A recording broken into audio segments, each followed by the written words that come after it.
Olá, turma, tudo bem com vocês? Bom, como prometido, vou deixar disponível para vocês a nossa aula de insuficiência renal em cães e gatos. A gente vai falar da insuficiência renal aguda e crônica. Não tivemos essa aula presencialmente por uma questãozinha aí de saúde minha, mas eu não podia deixar vocês sem essa aula. Então vai aí mais um presente mesmo, porque daí vocês podem acessar a explicação aí, me ouvir falando quantas vezes quiserem. Então vamos lá, insuficiência renal em cães e gatos.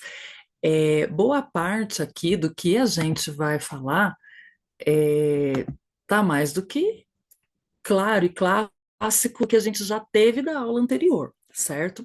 Nossa aula anterior a gente falou de toda ali a fisiologia, patologia renal, a gente veio, voltou ali com aquela anatomia, com o esquema do néfron, aonde ocorre maior absorção, de absorção do sódio, a água que vai junto, acho que tudo isso a gente já formou uma base bacana, gostosa, para que a gente consiga entender de fato a insuficiência renal aguda, a insuficiência renal crônica e a agudização da crônica, né? Então, vai ficar mais fácil aqui, né, para a gente entender o que está acontecendo. Então, a gente vai começar com a insuficiência renal aguda. Aguda é um colapso agudo, simplesmente ocorre uma diminuição da taxa da filtração glomerular, em que a consequência vai ser uma azotemia. Então, a gente vai ter um paciente que simplesmente o que precisava sair no xixi não saiu, acumulou nesse sangue, então esse sangue está repleto de ureia e create. Eu não tenho uma uremia, eu tenho uma azotemia. Eu tenho a alta desses compostos, mas não necessariamente com manifestações clínicas, tá? A uremia, manifestação clínica da azotemia, beleza?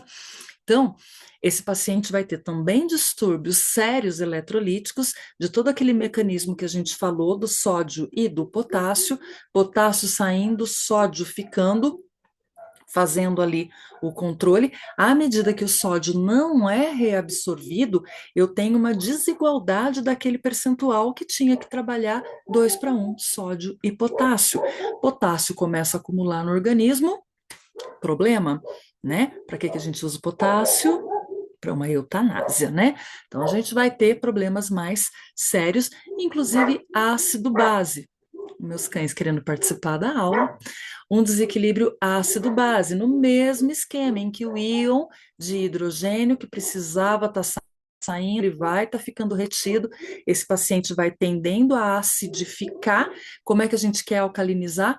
No mecanismo compensatório respiratório, então eu tenho uma série de problemas que vai levar a mortalidade acima de 50%, né? Então eu preciso deixar bem claro ao cliente, a hora que esse paciente chegou num quadro agudo de insuficiência renal, que o quadro é grave. Mortalidade é em torno de 55%, chance maior de ir do que de ficar, ok? E qual o fator de risco nessa insuficiência renal aguda, né? Quando o problema é agudo, qual o maior aí fator de risco que a gente vai ter? O que vai de fato levar o meu paciente a óbito? A hipercalemia, né? Assim, um dos piores aí pilares, né? O excesso aí do potássio no sangue, isso vai ser algo bem severo, tá? E a própria oligúria, né? Essa redução do volume urinário. Uma das coisas assim mais importantes que a gente vai levar para poder diferenciar a renal aguda da crônica vai ser o volume urinário, tá? Então, no paciente no renal agudo, eu vou ter uma oligúria. Esse paciente zero praticamente urina, né? Chega a ser anúria, tá? Então são esses dois fatores que estão aí fortemente associados à alta mortalidade do nosso paciente renal agudo, ok? E a gente vai ter que classificar. Eu posso ter um problema aí, um paciente com uma azotemia severa e na verdade, o problema dele é não ser renal. Então, eu preciso identificar exatamente a causa, né, o que está acontecendo, para que eu possa tratar da maneira correta, ok? Então, vamos entender que a insuficiência renal aguda, ela vai se dividir em pré-renal, renal e pós-renal. A pré-renal é aquela que não é o rim necessariamente que está com problema, não é o néfron que parou de agir, né? Ele até queria, ele estava ali disposto para isso. Mas lembra que a gente falou na aula anterior que 20% do volume sanguíneo precisava estar passando pelo rim. É assim, é necessário. Ele fala, eu quero. Mas o cérebro entende que mais importante é ele mesmo, o cérebro, o coração e o pulmão. Então, quando eu tenho um choque hipovolêmico, quando eu tenho uma desidratação severa, tudo que reduza a volemia, e o rim falando, quero 20% passando aqui. O cérebro fala, importante mesmo sou eu, o coração e o pulmão. Então a circulação fica mais restrita a esses órgãos mais essenciais, segundo o cérebro.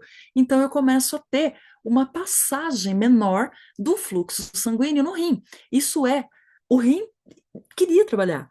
Então, assim, eu ainda tenho um rim funcional, mas eu tenho uma insuficiência renal aguda pré-renal, né? Uma isquemia, uma desidratação, uma hipovolemia, uma sepse, uma insuficiência cardíaca, uma hipotensão, uma crise de hipotensão.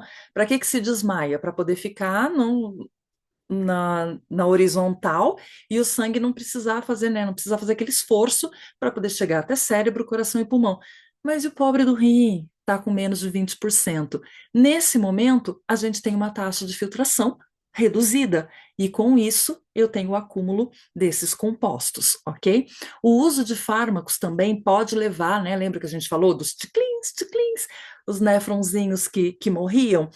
Os anti-inflamatórios não esteroidais e até mesmo os inibidores de ECA, tá? Eles também vão ter essa ação que podem reduzir esse volume ali sanguíneo passando pelo rim.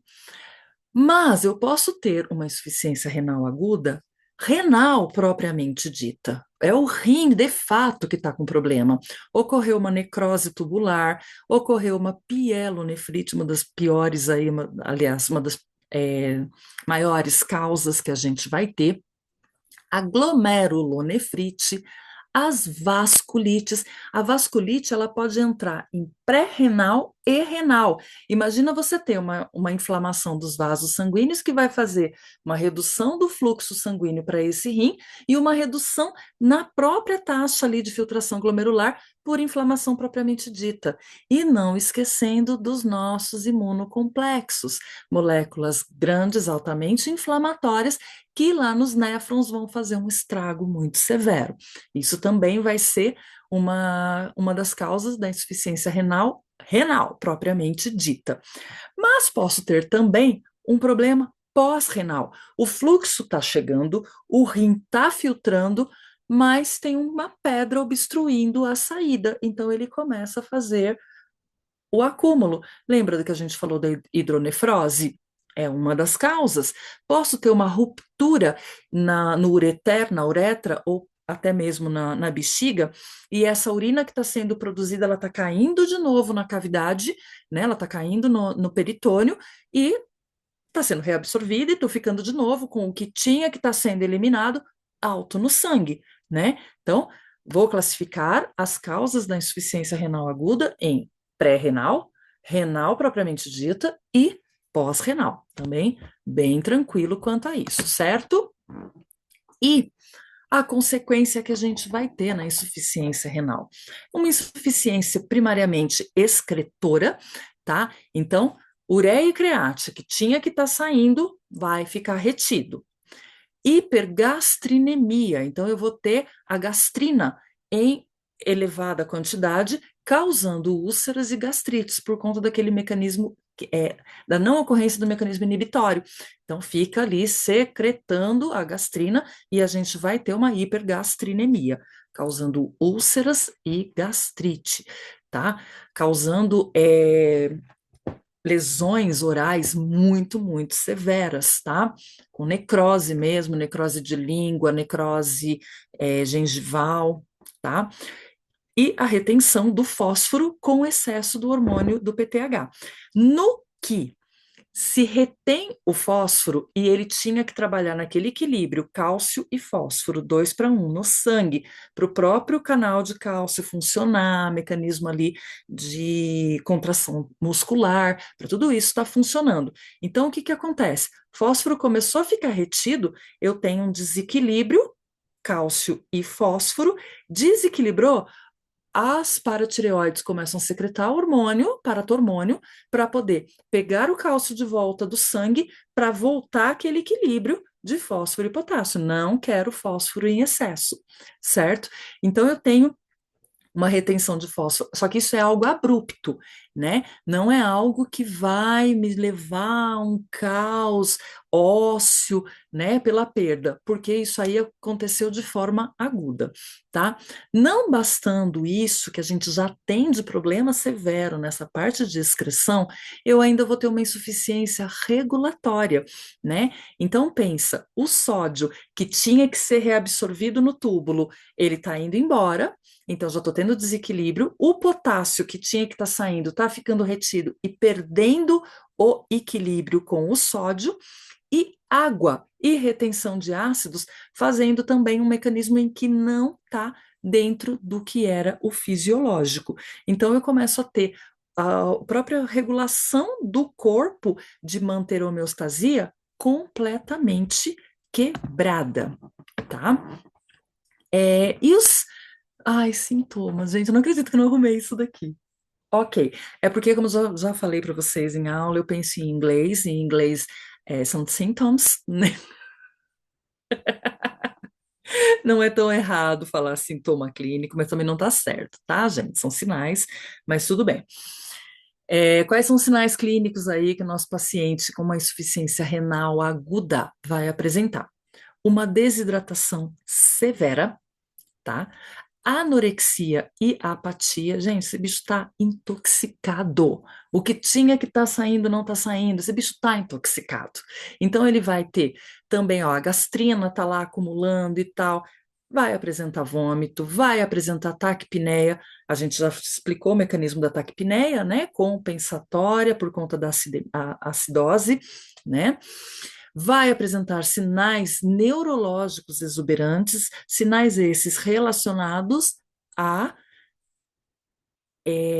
intoxicação dos compostos que deveriam ter saído. Úlceras acentuadas, necrose mesmo de boca, necrose de língua, tá? Oligúria, então assim, ele vai estar num volume muito reduzido de urina, de produção de urina, ou até mesmo anúria, tá? Ele pode até não produzir urina, problema. A mucosa, normalmente ela tá normocorada, esse paciente não chega a ter um problema na eritropoetina, porque foi algo agudo, foi algo abrupto, não deu tempo de ir perdendo a eritropoetina, então ele não vai estar com o que a gente já havia conversado sobre aí o potencial que ele tinha de ficar anêmico, né? Numa insuficiência renal crônica que eu vou ter, então a anemia presente. Ou ela pode estar congesta por conta da própria toxemia. Esse paciente está em sinais aí clássicos mesmo dessa intoxicação. E a urina, apesar de estar pouca, que a gente falou, vai estar concentrada, hein? Uh-uh. Hipostenúrica, tá? O que tinha que estar saindo não está saindo, ok? E como é que a gente vai então diagnosticar esse paciente? Como eu falei para vocês, a gente precisa saber exatamente se ela é pré-renal, renal ou pós-renal para poder tratar. Então, o diagnóstico ele é de suma importância. Imagina um paciente que está com uma ruptura, ou até vamos falar, um paciente que está com uma obstrução, aí você faz um exame de sangue, deu azotemia, porque o que vai me bater ali é essa azotemia, certo? Eu já sei que ele está uma insuficiência renal. E aí eu simplesmente falo, não, não, então eu preciso diluir esses compostos, eu preciso forçar esse rim e tal, e ó, fluido, fluido. E ele está obstruído. Vai resolver? Então, é sobre isso. eu preciso realizar uma urinálise nesse paciente. Eu preciso ver se essa densidade realmente está baixa, porque existem outras causas, né, outros problemas que podem estar relacionados nesse paciente. Existem, né? Eu vou ter a presença de cilindros do tipo granulosos, eu vou ter granulosos, eu vou ter a presença de proteína nesta urina e leucócitos nessa urina. A bioquímica, que é o que a gente fecha aí de fato, né? Essa azotemia, ureia e create aumentados. No hemograma, eu vou ter as hemácias normais e a presença aí de uma leucocitose, se for por por um problema, por exemplo, uma pielonefrite, né? Por uma infecção, né? Principalmente. Já os exames de imagem, eu não vou ter alterações. Ai, deu ureia e create alto, fiz o ultrassom e o rim está normal. Então não é? Meu Deus, é microscópico ainda o problema, né? Na renal aguda não deu tempo de ter áreas de infartos, de ter perda da definição córtico-medular, não deu tempo. Então eu não vou ter um exame de imagem que me sugestione alguma coisa, a não ser que tenha uma pedra ali obstruindo, tenha um cálculo, ok? Quem é um candidato fortíssimo à insuficiência renal aguda?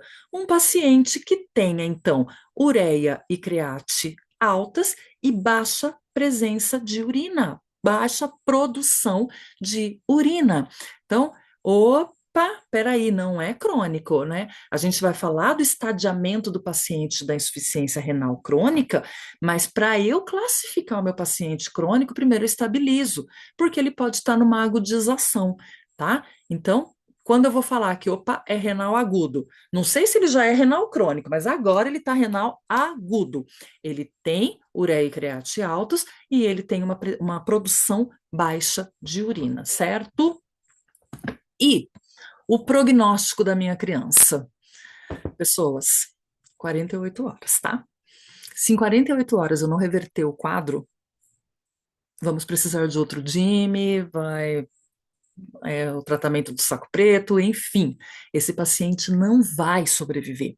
Tá? Eu tenho 48 horas para fazer esse rim voltar a funcionar, para fazer o fluxo sanguíneo chegar adequadamente nele e que ele possa filtrar esses compostos tóxicos, ou fazer com que essa infecção que está lá vai-te embora e esse rim volte a trabalhar, ou corrigir essa obstrução, essa ruptura, esse o que for entre pré-renal e pós-renal, 48 horas.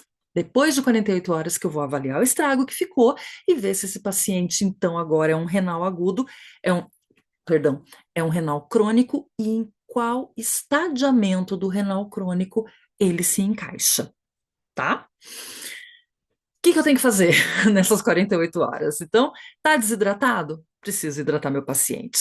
Não produz urina? Precisamos produzir. Primeiro pontapé inicial, entrar com diuréticos.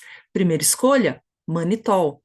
Nem sempre temos a mão, depende de onde trabalho, furosemida, hidroclorotiazida e por último, mas se for necessário, a dopamina, tá? Então a gente vai ter que produzir. A acidose metabólica precisa ser corrigida também, se ela estiver presente, se eu conseguir mensurar. Bora no bicarbonato. A aula de vocês, material disponível para vocês, vai ter todos esses cálculos, tá?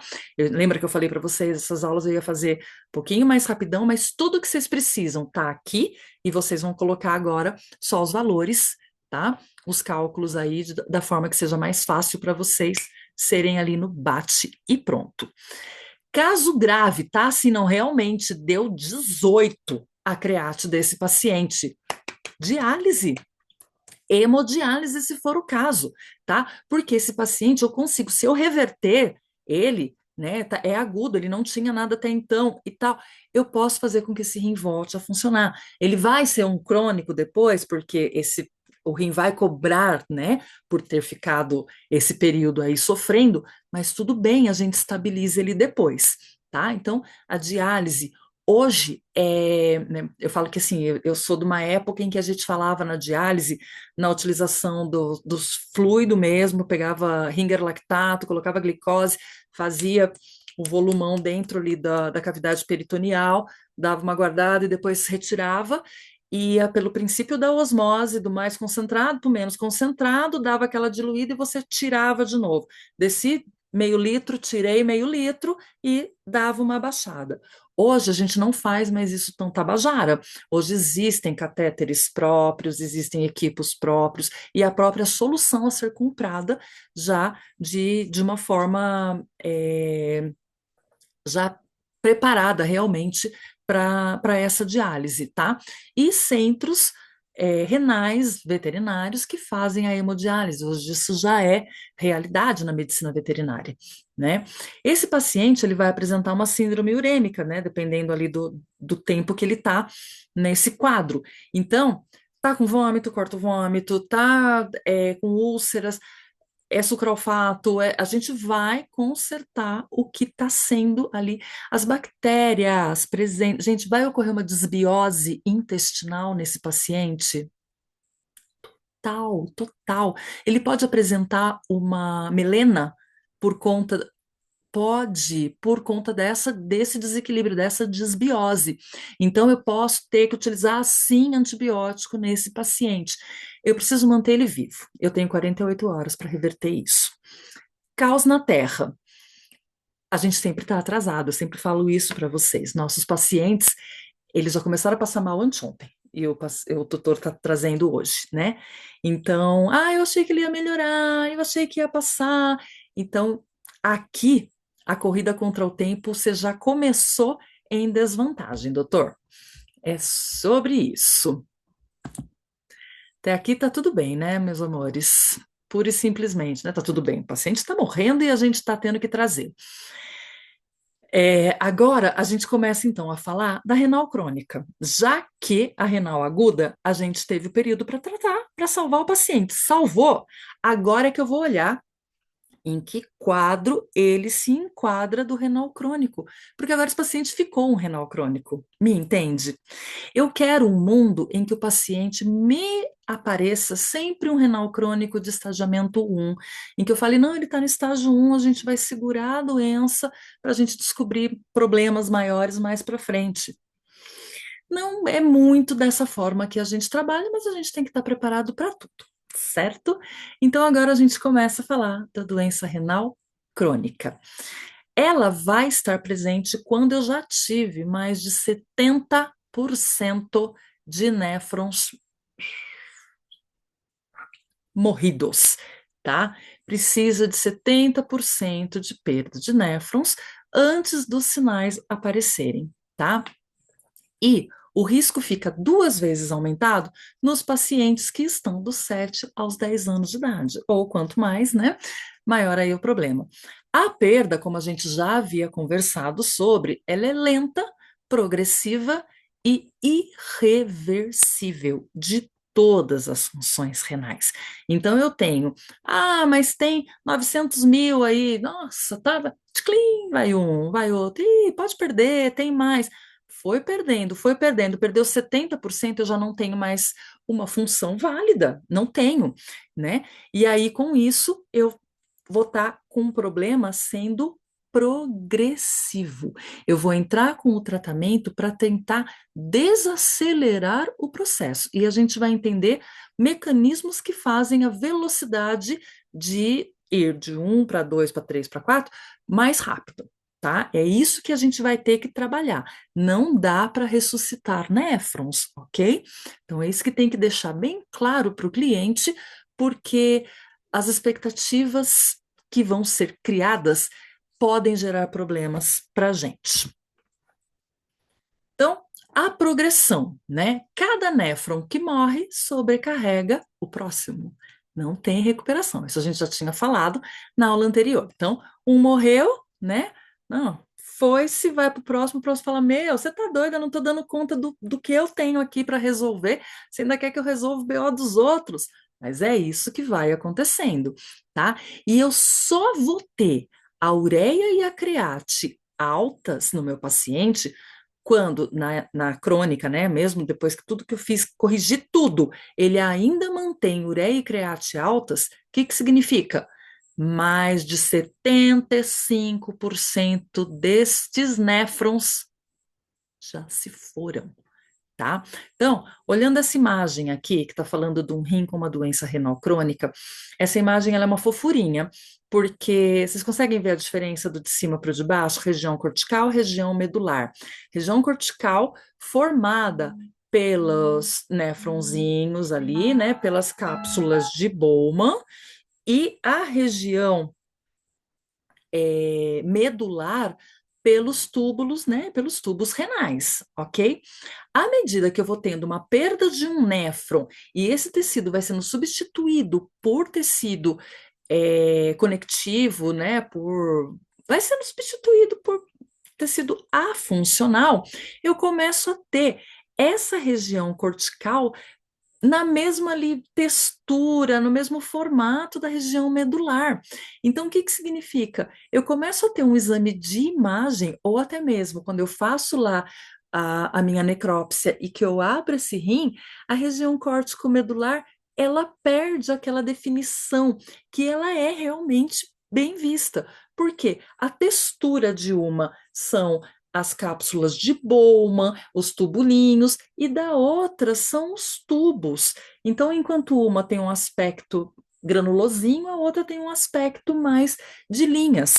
E isso vai sendo substituído por tecido conjuntivo e vai deixando, então, tudo meio que uma maçaroca. Entendeu? Chique, né?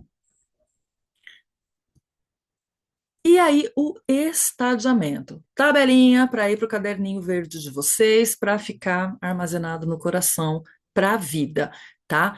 Isso aqui é de acordo com a Iris.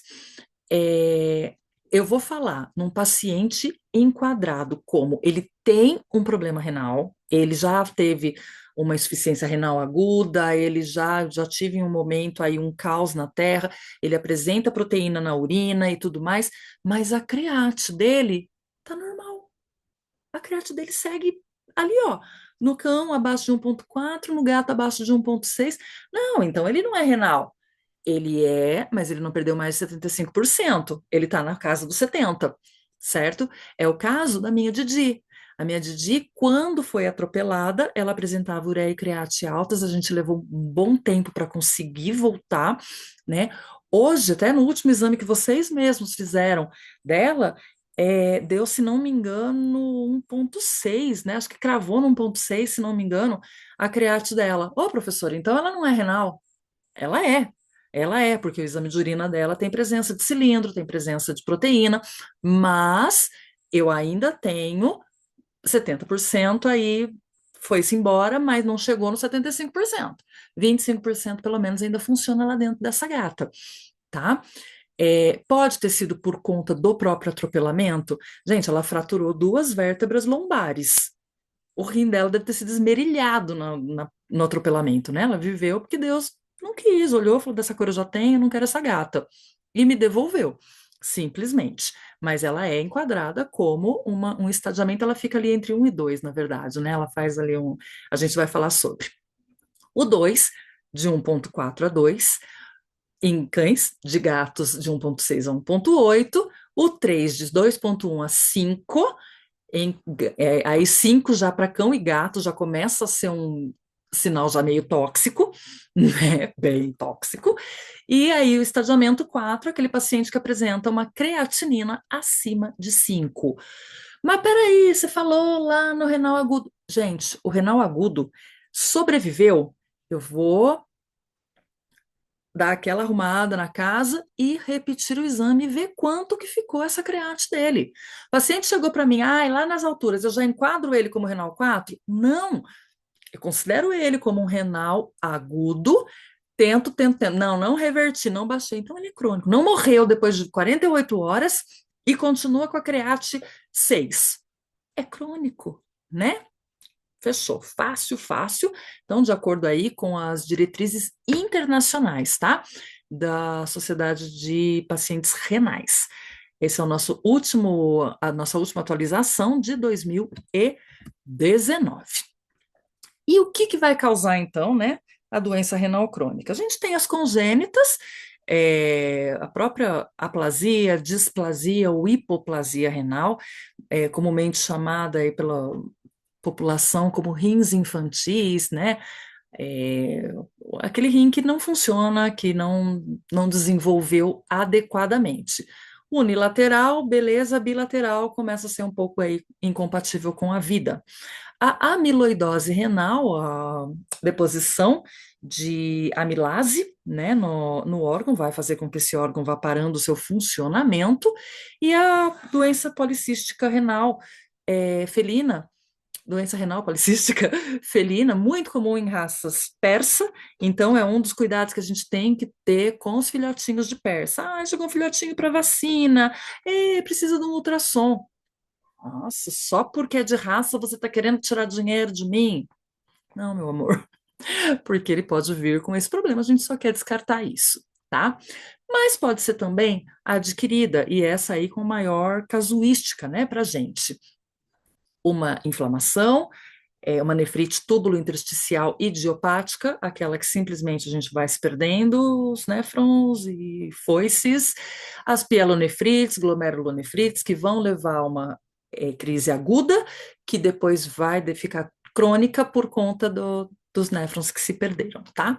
As nefrotoxinas, então aí a gente volta a falar dos anti-inflamatórios não esteroidais, a gente volta a falar de muitas medicações, alguns antibióticos que são nefrotóxicos, por exemplo, a micacina, né? Tem que usar com muita cautela esses antibióticos, porque eles podem gerar aí uma insuficiência renal crônica.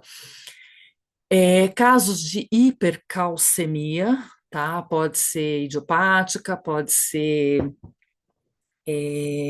por problemas na tireoide, né, na paratireoide, perdão, a hidronefrose, a PIF quando ela dá a PIF seca, que ela é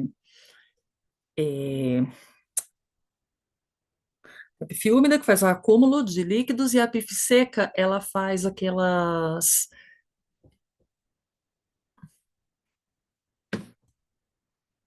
Como é que é o nome, meu povo? Abscessos renais. Ai, que horror, gente do céu. Duro ficar velho. O problema com os abscessos renais causados aí pela PIF e uma perda aí progressiva de néfrons, tá? E como a gente já falou e tá martelando bastante na orelha de vocês, a própria progressão, aquele paciente que sobreviveu numa insuficiência renal aguda, tá? E qual vai ser a consequência? Primeiro, escritora, né? Primeiro aí reter o que tinha que sair, sair o que tinha que ficar, enfim. A própria insuficiência regulatória, então desequilíbrio eletrolítico e ácido base vai levar esse paciente a um caos em que o corpo perde a homeostase e luta constantemente para voltar a ter esse equilíbrio. E aí eu começo a ter uma insuficiência de biossíntese. À medida que eu vou perdendo tanto néfrons, né, tanto unidades ali é, de filtração do rim, e eu começo a perder áreas de parênquima, área entre túbulos e tudo mais, eu começo a perder áreas da produção da eritropoetina, áreas de produção da renina, e a coisa aí já vai, então, digringolando, certo? E os sinais que meu paciente, sintomas, os sinais que meu paciente vai apresentar. Aqui é poliúria e polidipsia. Aqui mora o caos quando você fala para o cliente: olha, eu estou achando que o problema é renal. E aí ele vai falar assim para você: imagina, você tá doida? Nossa, esse é o tanto que ele bebe de água e o tanto que ele faz de xixi. Você vai me falar que ele tá com problema de rim? Imagina! Filtro Melita, buraquinhos não estão funcionando. O jeito que entra vai, entendeu? Então você vai ter o rim que não está funcionando. A água está passando direto, não está tendo mecanismo regulatório. É isso que você vai ter que explicar ao cliente. Por isso que eu preciso que você entenda isso para poder passar isso ao cliente. Essa, então, é a maior diferença da crônica para a aguda. Tudo bem? Caquexia. Não foi 75 embora de ontem para hoje. Esse paciente vai tendo uma perda progressiva, um emagrecimento e perda de massa muscular, por conta até mesmo de todo o mecanismo do que está ficando retido. Ele está tendo ali a intoxicação de forma branda, ele está tendo perda de metabólitos, esse corpo não está conseguindo fazer a sua regulação. Aqui eu já posso ter mucosas hipocoradas. Eritropoetina? Não temos tão bem por aqui. Então, esse paciente já começa a ter uma anemia regenerativa. Ele já começa a ter aqueles sinais de que a medula não está conseguindo produzir o sangue como deveria, porque não está tendo o estímulo hormonal necessário para isso. E aqui eu vou ter as osteodistrofias. Aqui, aquele fósforo que começou a ficar retido, rolou desequilíbrio cálcio e fósforo, o paratormônio começou a falar: meu, bora, precisa equilibrar cálcio e fósforo, cara, precisa ter cálcio no sangue, precisa equilibrar, bora roubar do osso. Aqui a coisa vai sendo aquele roubo progressivo, aquele roubo progressivo. Então, eu vou ter sinais do hiperparatiroidismo secundário, certo? Eu vou ter excesso do paratormônio, secundariamente a retenção do fósforo causado por aquele rim. Qual a consequência? A mandíbula de borracha, a perda dos ossos da face. Eu faço uma radiografia desse crânio e parece que os dentes estão flutuando, porque não tem mais densidade óssea. Ele vai sendo só substituído por tecido cartilaginoso. Então fica aquela mandíbula mole de um vídeo que eu passei para vocês na aula de hiperparatiroidismo. Então, tudo molenga, ok? Vocês se lembram, né? Disso. E como é que a gente vai diagnosticar esse paciente, então? O exame de urina vai ser primordial, em que eu vou ter uma baixa densidade urinária e a presença dos cilindros hialinos. Aliás, cilindros, tá? Eu queria que vocês dessem uma lida sobre eles. Depois até a gente pode conversar em outras aulas aí sobre isso, mas, gente, os cilindros, eles são importantíssimos aí de fazerem aquela, sabe, aquela sacada do problema urinário. Ele fala muita coisa, tá? Então, cilindro leucocitário, cilindro hemático, cilindro sério, cilindro granuloso, granuloso fino, tudo isso ele vai estar me falando de peças que estão saindo e ficando contidas no túbulo, e aí, de repente, destaca e sai no formato de cilindrinho. Gente, se a matéria de corte, que a gente já tinha falado, do filtro do rim era a albumina, e nada maior que a albumina podia passar, imagina você encontrar um cilindro leucocitário. Gente, passou um leucócito, proteína, ó, eritrócito, então proteína, eritrócito, leucócito. Passou. Então, imagina o problema que eu vou ter. Consequência aí, então, né? A gente consegue pensar sobre. Então, leiam bastante sobre, sabe? Acho que fica aí bem fica a dica, lição para casa, tá?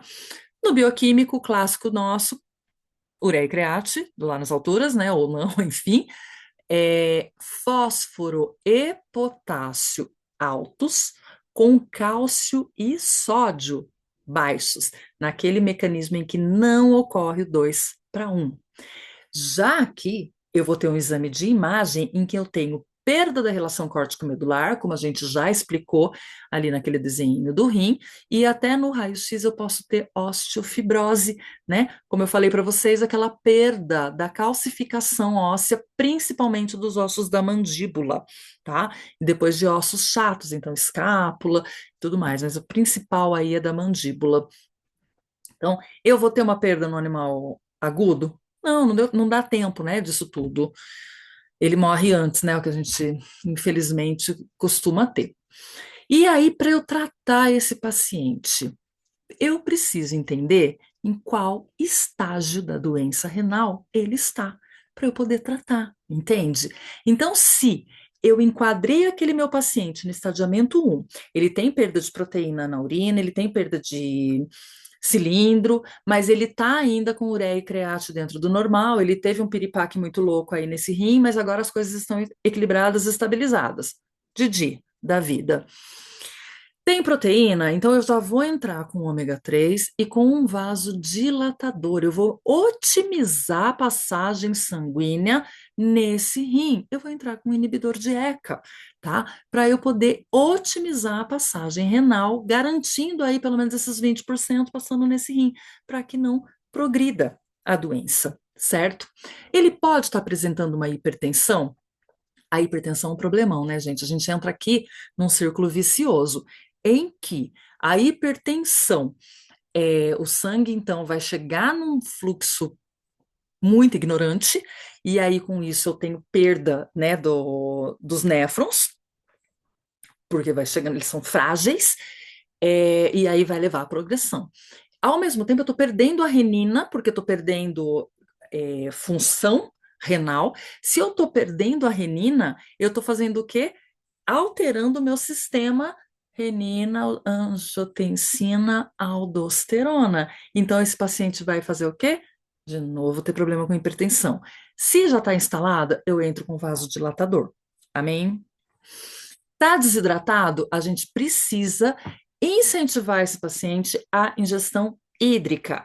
Então, é mais pote pela casa, é alimento úmido, como eu faço com a Didi aqui em casa, eu coloco sopa, ração seca com água e um pouquinho de churu para dar um gostinho, e é sopa e vamos que vamos, né? Porque eu preciso garantir que esse rim consiga continuar trabalhando. Esse animal ainda não está intoxicado, mas se essa doença continuar progredindo, aliás, ela vai continuar progredindo, mas se a velocidade for rápida, eu vou ter problemas muito em breve, certo?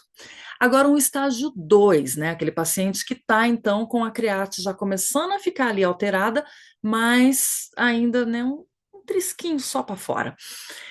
Eu vou fazer tudo o que eu fiz no estagiamento 1 e também vou botar os olhos na paratireoide. Já vou ver como é que tá aí esse mecanismo do fósforo. Vamos diminuir então esse fósforo aí dentro? A gente vai utilizar quelantes de fósforo. A gente vai fazer com que o fósforo que seja ingerido saia nas fezes, não precise passar pelo rim, porque o rim vai cobrar pedágio e não vai conseguir pôr ele para fora. Então eu utilizo hidróxido de alumínio após a refeição. Eu inicio aí também uma pesquisa na acidose metabólica. Eu já posso ter esse paciente começando a ter aí uma tendência a um sangue mais acidificado. Então, eu coloco o bicarbonato na ração desse paciente, tá? E penso, né, assim, vai depender muito aí das questões financeiras, a gente sabe, né, o mundo real e o mundo ideal, mas a dieta renal, aí ela já vai fazer uma grande diferença. Porque ela já vai, quando a gente compra a dieta como renal, ela já vai vir com baixo teor de fósforo e a proteína de melhor absorção, de melhor taxa aí, sem gerar tantos compostos tóxicos. Entendeu? Tudo bem até aqui? E num estágio 3, esse paciente, então, aí a coisa já começa a ficar complicada, porque ele já começa a ter sinais da própria intoxicação, tá? Eu vou fazer tudo que eu fiz no 1, mais tudo que eu fiz no 2, e aí eu já começo a ter outros caos, né? Ele já vai estar anêmico, então eu já começo a introduzir a eritropoetina, né? Vou fazer a utilização do hormônio sintético, né? Nesse paciente para continuar dando estímulo a essa medula para que ela produza o sangue. Ferro, vitamina B, às vezes transfusão, tá? Vou ter que apelar para poder subir o hematócrito desse meu paciente. Se ele já apresenta sinais de uremia, ele já apresenta sinais de estar intoxicado mesmo com essa ureia e essa create, eu vou ter que lançar mão da fluidoterapia, vou ter que diluir isso daí para ajudar a sair, uso de antieméticos, porque daí ele vai ter sinais, né, dessa uremia, utilização de protetores gástricos, dá aquela consertada, porque a coisa vai dar aquela machucada. Mas, se ainda assim esse paciente for para o estágio 4, aí é o momento de eu pensar na diálise, né? Como eu já havia explicado para vocês, na renal aguda, ou até mesmo encaminhar esse paciente para hemodiálise, ou até mesmo citar o transplante renal. É realidade na medicina veterinária? Não tanto. Existe? Existe. A gente utiliza? Depende, tá? Já falei para vocês sobre. é, Precisa ser de um doador vivo ainda. Esse doador vivo vai ser escolhido um paciente que seja compatível com esse animal e ele vai doar em vida e o tutor e o responsável vai ser responsável por adotar. Então vamos falar assim que esse aqui encontra um lar e aí esse tutor, esse responsável vai ter dois animais renais agora, né? Porque um já vai ter só 50% dos néfrons. Particularmente não sou muito a favor disso, mas gosto de saber sobre. Acho que a gente tem que colocar isso aí na pauta sempre. Acho que vale a discussão. Vou até deixar para vocês falarem sobre aí no aqui depois nesse vídeo, se vocês quiserem falar sobre, eu acho bem válido. Queria saber a opinião de vocês sobre isso. E o subestadiamento renal, ele é também de suma importância para que eu possa falar para o meu cliente, mais ou menos assim, né, para que eu possa predizer a velocidade que esse paciente pode ir do estadiamento 1 para o 2, para o 3 ou para o 4, tá? Aonde eu vou segurar? Se esse paciente está com a pressão arterial normalizada e tudo mais, eu já vou ter menos danos nesses néfrons, certo? E se esse paciente tiver uma relação de proteína urinária, creatinina urinária baixa, ali uma reação menor, aí meio é muito alto já, mas assim, se tiver 0,1, tipo, não tá, a proteína que tá saindo, ela não tá tão relacionada à creatinina, a, a creatinina urinária, ela tá ali, a relação tá mantida, então indica que a velocidade de progressão vai ser reduzida, entendeu? Então, essa tabelinha também fica para a vida de vocês, por gentileza, baixo risco, aquele paciente que tem a pressão arterial 130, 140, 150, já começou a complicar, vamos baixar essa pressão, pelo amor de Deus, né? Já começa a ficar ruim. Ou a relação proteína-creatinina urinária, se ele está não proteinúrico ou pouco proteinúrico, ele vai evoluir mais devagar na doença, certo? Muito importante ter isso também guardadinho na cachola, no caderninho verde de vocês. E aí, eu acho que para a gente encerrar essa aula com gosto, é falar sobre a alimentação, tá? É de suma importância, a gente sabe muito bem disso, e explicar sobre as complicações para esse nosso cliente, tá? Então, a ração renal, ai, qual que é boa, qual que é melhor, qual que é? Gente, preciso que ela tenha proteína de alto valor biológico, que seja rica em sódio, para fazer aquele mecanismo do sódio e potássio ficar equilibrado, seja pobre em potássio e pobre em fósforo. Amém, já estou feliz com ela, tá? E lembrar que muitas das vezes o paciente que chega lá para gente, renal agudo, ele já era um renal crônico que agudizou, tá? Então, gatos principalmente, tá? Que já têm uma doença renal crônica, eles frequentemente agudizam por conta da alteração aí da perfusão. Então, deu uma desidratada, o negócio não estava bom, capota geral. Caso aí que eu relato bastante para vocês sobre a Didi, né? Dos momentos que ela teve ali as quedas dela, os problemas, a penúltima, inclusive, chegando a ter crise convulsiva, tamanho intoxicação pela ureia que ela estava, né? Pela amônia, né? Aí no sangue dela, certo? Então, meus amores, era só isso tudo que eu tinha para falar para vocês. Espero que vocês guardem com carinho aí essa aula porque, gente, volto aqui a fechar. Rim é tão importante que tem dois. Não dá para bobear aqui não, tá? Beijo grande, amo vocês. Vocês são feras.